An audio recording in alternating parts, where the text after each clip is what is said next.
그 다음, 금 봅시다, 금.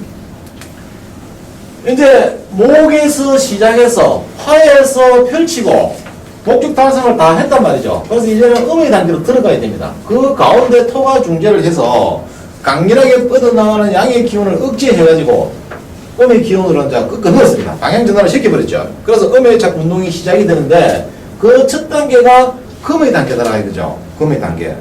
그럼 금의 단계의 특징은 어떤가 하면, 자연운동의 법칙으로 본다고 그러면, 이 양이라는 놈이 한없이 힘이 올라져, 그죠? 화의 단계에 이르러서는. 한없이 솟구쳐 나가는 것 같다가, 토는 음운동으로 들어가는 작용은 안 합니다. 그냥 잡아주는 역할만 해요. 잡아주는 역할만. 이 중립이라 그랬잖아요. 양도 아니고 음도 아니라. 그래, 양의 영역도 아니고 음도 영역도 아니고, 그냥 수도. 딱, 마치 힘차게 기운이 뻗쳐나가는 게 풍선을 불면은요, 풍선이 막 터지듯이 팽팽하게 되어 있는 상태 있지 않습니까? 그 계속 더 불면 터져버리잖아요. 그 안 터지게 딱 잡고 있는 상태. 그렇게 팽창하게 되어 있는 상태가 토다 보면 됩니다. 그 다음부터는 이제 기운을 빼야 되잖아요. 그죠? 다시. 빼내는 그 작용이, 첫 번째 작용이 금의 작용이라. 그러므로, 이렇게 금 없이 자꾸 솟구쳐 나가려는, 양을 잡아서 음의 기운으로 꺾어내려고 그러면은, 뭔가 좀 강제성이 필요하겠죠. 순순히 얘기했고는 잘 안 듣는다 이 말입니다. 우리 애들도 보면은 놀고 있는데 들어가서 공부해라. 컴퓨터 오락하는데 그만하고 뭐 이러면은 잘 안 듣죠. 그죠? 그럴 때는 어떻게 됩니까? 가서 막 전기 코드라도 확 빼버려야죠. 그죠? 강제성을 띄어야만 되더라. 그죠? 강제성을. 그래서 금의 대표적인 성질은 강제성입니다. 강제성. 강제하는 작용이라. 강제하는 작용이라 보니까 사람의 성격이 어떻습니까? 독불장군식이 많죠. 또 권위자가 많고, 또 독재자, 이런 성정이 심합니다. 검들은 보면. 강압적인 기운이니까. 무력, 뜻하는 이런 거거든요. 군인, 경찰, 그 다음에 어쩔 수 없는 불가항력, 공권력, 또는 법, 이런 거. 이런 것들이 금에 관련이 되는 거죠. 강제하는 기운. 이런 걸 갖다가 일명 길러서 숙살직이다. 그래서 숙살직. 음숙하여 숙자를 써가지고 숙살. 죽인다면 숙살의 기운이다. 숙살지기. 강제로 엄격하게 예외 없음 해가지고 딱 잡아놓는 거죠. 그리고 보세요. 여름에 나무가 무성하게 자랐습니다. 꽃피가 열매도 대롱대롱 달았습니다. 그랬는데 이걸 계속 그런 식으로 확산만 돼가면은 안 되겠죠. 그죠? 그때 가을에 찬기운이 싹 들어온다고 그러면은 천지 만물이 전부 됩니까? 다 움츠려 버립니다. 움츠리고 잎은 단풍 들고 과일도 빨리 익어서 떨어질 준비를 하고. 왜? 그 다음 계절이 겨울이거든요. 이때 계속 놔두면 전부 다 얼어 죽어버립니까? 그래서 금이 빨리 마무리를 해라. 빨리 마무리, 머지않아 겨울이 올 것이니 빨리 마무리 해가지고 땅속으로 들어갈 준비를 지금 해야 된다. 지금 하지 않으면 안 된다 이 말이죠. 그래서 곡식도 과일도 그때 다 익습니다. 금의 계절에, 가을에. 그럼 자, 단단하게 굳히는 작용이죠. 금은 또. 왜냐면은 수가 저장 보관을 하려고 그러면 부피를 줄여야 되잖아요. 그래서 금이 강제하는 기운이기 때문에 이제는 그만 크고 지금부터 내실을 다져야 되니까 안으로 자꾸 움츠려 들어라, 수그려라, 작아져라 이런 거죠. 그래서 가을이 되면은 모든 것이 다 딱딱해지죠. 과일도 단단해지고 또 나뭇가지도 건조해져가지고 물기가 수분이 없어지니까 딱딱하게 마릅니다.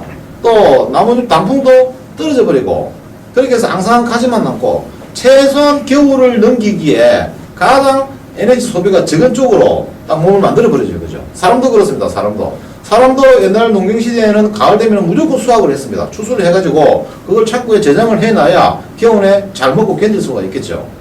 그것처럼 자연도 크게 딱 맞춘다는 거죠.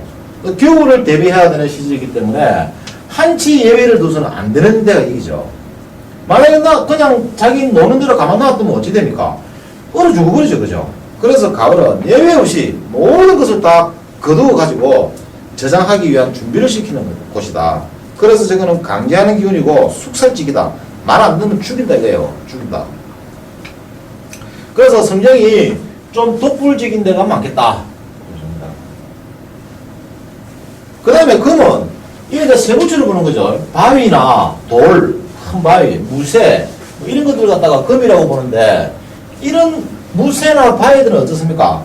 가공되지 않은 상태에서는 우리가 뭐 옛날에 뭐 돌쇠라고 표현하듯이 그죠? 돌쇠들을 보면 좀 우직하잖아요. 사람이 약간 순진하면서도 바보스럽기도 하고 또 단순하고 우직한 그런 데가 있다. 성징이 실제로 그런 데가 있습니다. 그러니까 어떠니까 시킨 대로 잘하죠. 명령복종 이런 거 군인이나 경찰이나 검찰이나 엄격한 명령 체계가 세워진 이런 조직, 강한 조직 이런 데가 바로 검의 조직이거든요. 그런 그 작용이 필요하다는 거죠. 그러니까 군인이 전쟁터 나와가지고 총알이 빗발을 치듯 쏟아지는데 독일 앞으로 그럼 가야 되죠, 그죠? 근데 지금 총알 나가는데 무슨 소리입니까? 좀 이따가 갈게요. 이래가지고는 전쟁이 안 됩니다. 죽음을 초월해야 되는 거죠. 그래서 무조건 죽든 살든 상관없이 명령 한마디에 움직이는 거, 이렇게 엄격하게 움직이는 그런 조직들이 바로 검의 속성을 가진 조직이다 이 말이죠. 그러니까 한치 예외가 없고 엄격하다. 죽고 사는 것은 알 바 아니다. 명령에 죽고 명령에 산다. 그죠? 그런 것이 검이다. 그러므로 좀 우직하고 순박하고 좀 따듬어지지 않았으므로 사람이 잔머리를 굴릴 줄 모르겠다. 그럼 뭐 생각이 좀 단순하겠다. 그죠? 단순하겠다. 그러면 목은 아까 어땠습니까? 목도 단순하죠. 어린애 같아서. 단순하고 고집시고, 그죠? 토가 가지고 있는 고집, 금이 가지고 있는 고집, 이 세 가지를 한번 보자는 거죠. 목은 어떻습니까? 자기 주장을 관철시키는 고집입니다. 그죠? 밀고 나가는 성질이니까 가다가 부딪히면 비켜. 내 뜻에 반대하면 아니야, 내 뜻대로 해. 이런 것이 되겠죠. 이런 것이 목이 가지고 있는 고집, 자기 주장을 관철시키는 고집이라 그러면 토는 요지부동의 고집이죠. 그죠? 움직이지 않습니다. 융통성이 없다 이거예요. 나는 무조건 움직이면 안 돼. 가만히 있을 거야. 하던 대로 그냥 해. 변화를 주지 마. 이런 식의 보수적인 고집. 그죠? 그 다음에 금은 어떻습니까? 우직한 무쇠덩어리적인 고집. 이것도 고집불통이죠. 그러니까 자기 주장을 관철시키는 것이 아니라 뭔가를 좀 이렇게 강제하고 제어하고 또 다듬어지지 않아가지고 뭘 좀 무식한 식으로, 무식하면 용감하다 그럽니까? 하여튼 그런 식의 어떤 고집, 밀어붙이는 성질, 이런 것들이 금의 고집이다. 그래 비교를 해보시면 되겠습니다. 그 다음에 이거는 서쪽이죠, 그죠? 서쪽이니까 해가 뉘엿뉘엿 넘어가는 오후, 저녁 무렵 이럴 때가 해당이 되겠네요. 그래서 좀 차가운 기운을 가지고 있겠다. 차가운 기운을 가지고 있다. 물론 수보다 못하지만 그래도 금은 어느 정도 냉정하다라고 말하기는 좀 어렵고 굳이 표현을 하자면 성격이 좀 냉철하겠다. 우직한 고집을 부리니까 관철시키려는 그런 좀 냉철한 면이 있겠다. 또 금은 어떻습니까? 가을 되면은 나뭇잎과 과일을 다 잘라서 떨어뜨립니다. 그죠? 자르는 성질을 가지고 있기 때문에 칼 같은 성질이 있다. 저게 이제 냉철하다는 걸 떠나가지고 저는 걸 냉혹하다 그러죠. 그래서 약간 좀 잔인한 면도 있겠다. 그죠? 잔인하다. 잔인하고 냉철하면서 딱딱 자르니까 끊고 맺는 것이 분명하다. 그래서 뭐가 좋다? 결단력이 좋다. 그러면 결단력이 좋다. 과감하게 결단 내린다. 겁니다. 또 날카롭죠. 칼날, 바늘 이런 것에 해당이 되니까 날카롭고 예리하다. 그러므로 샤프한 성정이 되겠다. 사람이 좀 날카로운 성정이 된다는 말이죠. 실제로 좀 그렇습니다. 냉정하면서 또 단단하고 야무짐으로 세상에 겁날 게 없죠. 새보다 단단한 게 있습니까? 지가 제일 단단하니까 겁이 없다. 뭐가 겁이 많다 그랬습니까? 몸이 겁이 많죠. 그죠? 이거 죽을까봐 나는 겁이고, 이거는 건드릴 때면 건드려봐라 이거죠. 너는 나를 도저히 이길 수 없어. 이런 어떤 자신감에서 오는 고집이죠.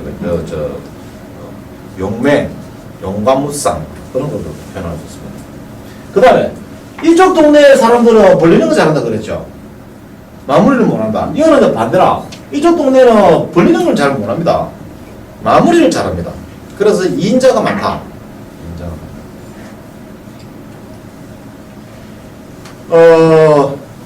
참모, 그 다음에 특히 금은 금전, 돈하고 관계되므로 격리 이런 거, 또 무슨 뭐 보장하는 역할 있잖아요. 빚이라든지 이런 것들 시키면 참 잘합니다. 부수장을 시키려면은 이런 사람들이 좋겠죠, 그죠? 이런 사람들 보고 참모해라 그러면은 깝깝해서 돌아버리죠.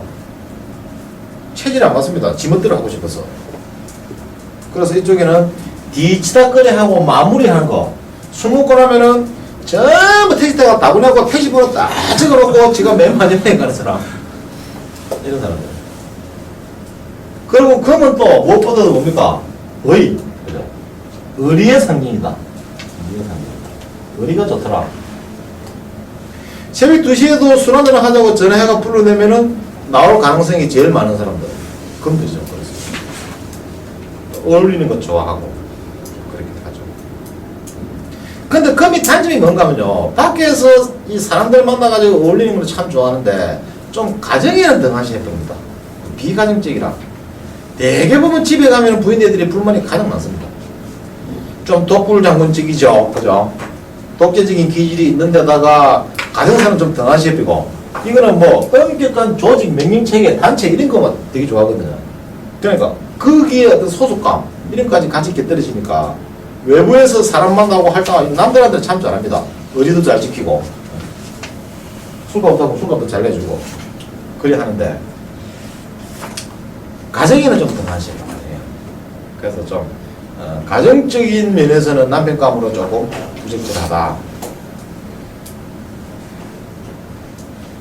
토들은 보면요, 이 좀 대책 없이 사람이 현실성이 좀 부족하거든요. 개념이 잘 부족하다니까. 원래 지키 아무것도 없다니까. 나무가 와서 뿌리를 내리면 다 주는 게 목적 아니에요. 물도 줘야 되고, 거름도 줘야 되고, 뭐, 다 줘야 되니까. 공기도 제공해야 되고. 그래서 지가 가지고 있는 모든 것은 남을 주기 위해서 준비된 거라. 그런 상태이다 보니까, 뭐, 달라면 잘 줍니다. 그리고 성정이 모질지를 못하니까, 우유부단한 성경 아니에요.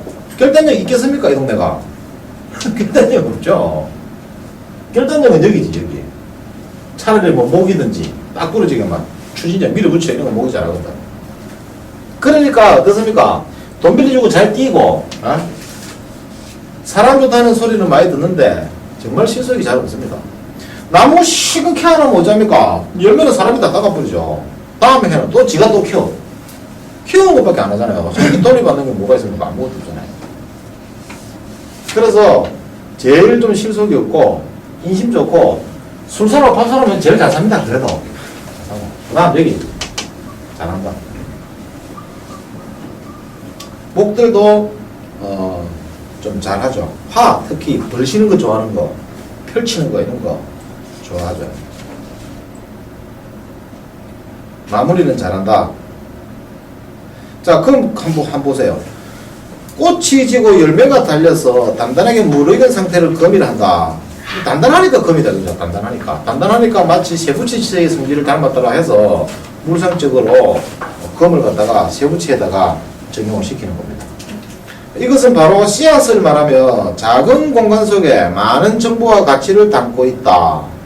요거는 대표적으로 수의 성질에 속합니다. 씨앗 하면 수거든요. 근데 이제 금은 씨앗으로 가기 전 단계죠. 가기 전 단계. 과일 단계가 금의 단계다. 땅에 꽂히는 단계다. 수는 뭐 제가 보관하는 기능이니까. 계절로는 마무를 헹구게 만드는 가을이고 망에는 서쪽이고 인생으로는 작년기에 속한다. 하루로는 석양이 지는 저녁 무렵이다. 금의 성질, 오행 중에서 가장 단단한 성질로 강한 열을 견디고 나온 탓에 높은 열을 받을수록 더 단단해진다. 그래서 이거는 강하기 때문에 겁이 없다.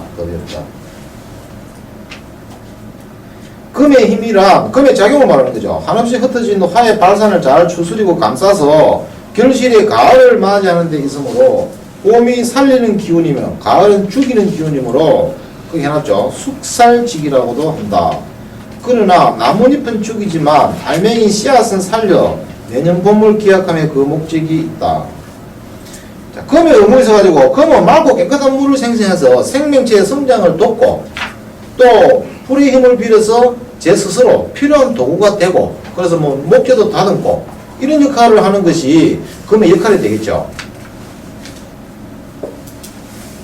금의 인간적인 특성은 어떻습니까? 이런 것들을 사람의 성격에다 비유를 시키면은 이런 속성이 나타나죠. 겉으로 강하고 찰인상을 주지만 눈물과 정이 많아서 남의 꼬임에 잘 넘어가고 이게 이제 촌놈처럼 우직하고 순박해서 그렇다 그랬죠. 순진하기 때문에 잘 꼬임에 잘 넘어갑니다. 목은 협박에 약합니다. 이거는 이 동네는 금이만 다 그랬잖아요. 여기는 그냥 강도가 칼을 안 들이대고 손가락만 이리 들이대도 돈 내줍니다. 아니라 어이쿠야 죽으면 큰일이잖아요. 그죠? 여기는 우직하고 돌덩이처럼 좀 무식하고 하여튼 무식한 표현이 맞는가 안 맞는가 모르겠습니다만 자관적 그렇단 말이에요. 뺀질뺀질하지 못하고 사람이 가공되지 못했으니까 그렇기 때문에 좀 순진한 면이 있기 때문에 남이 그냥 미사일로 살살살 꼬시면 그게 그런 것보다 홀랑하게 잘 넘어간다니까. 사기를 잘 당해. 제일 잘 당하는 사람들이 이 사람들이에요. 공갈 협박 제일 잘 당하는 이 동네 목이고. 그 다음에 보석으로도 볼 수 있겠죠. 그래서 보석으로 본다고 그러면은 뽐내고 싶함으로 멋을 잘 부리고 잡초 속에 묻히는 것을 싫어하고 칼날처럼 예리하고 날카로우며 치밀하고 깐깐하다. 또 이런 분들도 있습니다. 이건 나중에 이제 우리가 청강 공부를 할 적에 금을 다시 음량으로 나눈다 그랬죠. 그때 이제 구분 지어지는 것이고 지금 2단계에서는 이렇게 세밀하게 구분 지을 필요까지는 없습니다. 그냥 이런 것이 전부 두리뭉실하게 다 금의 성정이구나 하는 것으로 알면 되겠죠. 그 다음에 인생으로 치면 한 50대 장년 시기 정도 되죠. 장년 정도 되니까 이제 어떻습니까? 인생에 지혜가 섬에 있는 날이죠. 노련함이 돋보이는 날입니다. 그래서 50대답게 침착하고 숙고하며 매사를 신중하게 처리하고 또한 타산적이고 실리적이다. 금은 가을의 계절이고 가을은 수학의 계절 아닙니까? 그래서 실속이 있다. 조직과 결단력이 뛰어나고 무엇보다도 결단력이죠. 순발력, 융통성 이런 것이 좀 부족하다. 무모하며 만용을 부릴 때가 많다. 세세한 일에는 무관심하며 가정적이지 못하다. 순발력 하면 어디겠습니까? 순발력. 수예요, 수. 재치, 지혜, 순발력 이런 건 수가 참 뛰어납니다. 자, 하여튼 금은 좀 그렇습니다. 세부치라서 뭉툭하고 그렇기 때문에 좀 무식한 듯 겁도 없고 만용을 부릴 때도 있을 것이다. 또 칼처럼 냉철하게 딱딱 잘라내는 성질이니까 과감한 결단 이런 것도 잘 내리겠다. 이런 것이 금의 특성이 되는 거죠.